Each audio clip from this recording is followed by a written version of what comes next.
I'm E. Ray Moore, and I'm the founder and director of the Exodus Mandate Project, which is really owned by Frontline Ministries, which is not as well known. We're sort of known for the Exodus Mandate Project. The Exodus Mandate is a Christian ministry to encourage and assist Christian families to leave behind public schools or state education for the promised land of Christian education or homeschooling. And additionally, it's our hope and prayer that a fresh obedience by Christian families in educating their children according to biblical commands will be a key for the revival of our families, our churches, and our nation. We've been operating under that name since 1997.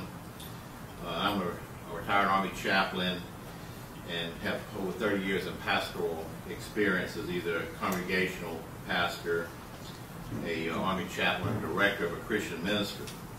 But very importantly, my wife and I have over a 30-year history of involvement in K-12 Christian schooling or homeschooling, and that's really what we are about today. And we've been a leader in the nation in the aggressive, and that key is a key word, the word aggressive promotion of Christian education and homeschooling for about 10 or 11 years. And we've also been concerned that some of the larger Christian ministries and organizations have not been clearly also supportive of the need for churches, families, and children to be educated in Christian schools or homeschooling. And so I've decided to publish a report card on the performance of these some of these organizations. This is not a complete list. This is some of the main organizations. We know we're in a crisis moment in American history for the church and the nation. Just looking only at the political and cultural situation, and I don't want to be too specific about that. I think you all know what we're talking about. And as I said in the news release, these organizations have been valiantly fighting the culture war and suffered terrible defeats. They have not been able to arrest or reverse the moral and cultural slide in this country by protests, lobbying, voting, and legislative remedies. It's time for them to revisit this methodology and ask themselves, is there a biblical model for spiritual and cultural renewal? First of all, let me say that we're not against, that we don't eschew any political activities.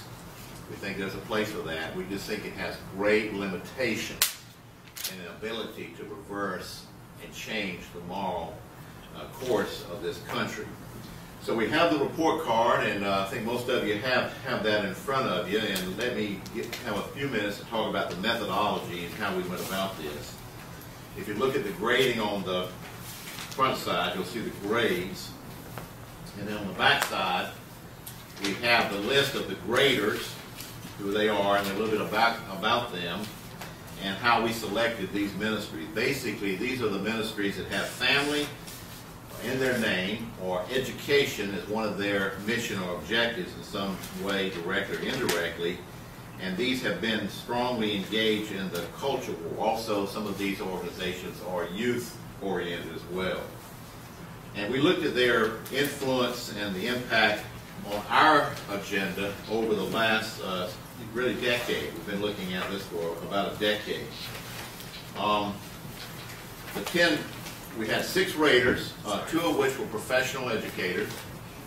I was one of the raters. I'm a pastor or a minister and not a professional educator, but I've been an educator with my own children and working in the education arena for quite a while, as I said, over 30 years.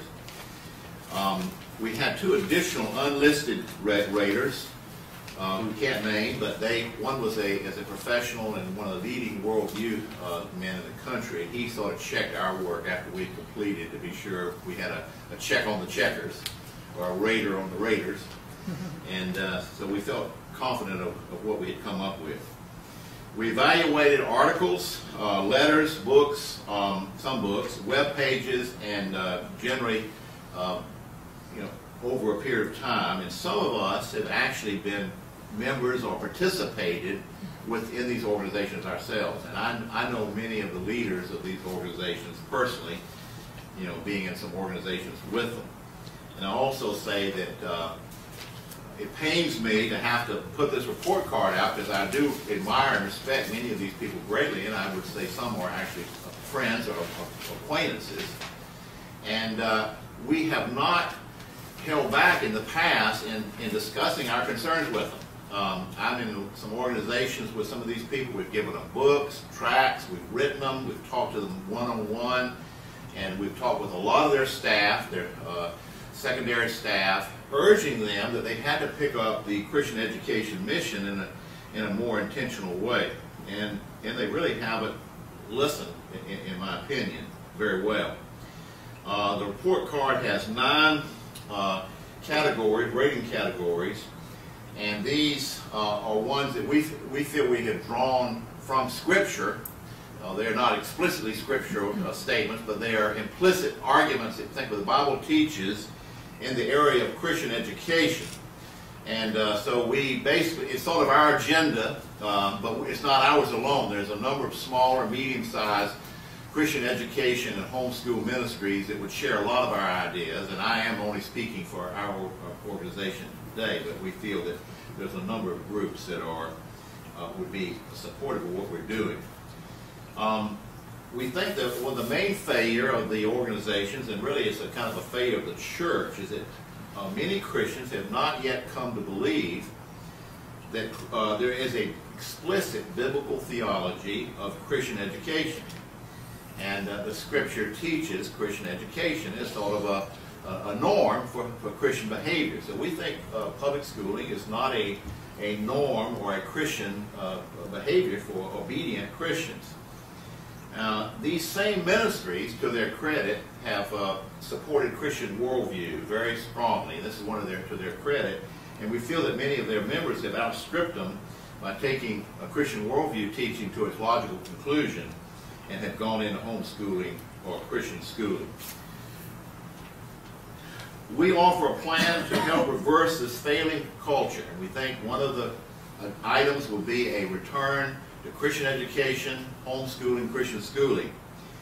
If these major ministries don't reverse themselves, I don't think history is going to treat them very kindly, that they have failed in the critical moment of history.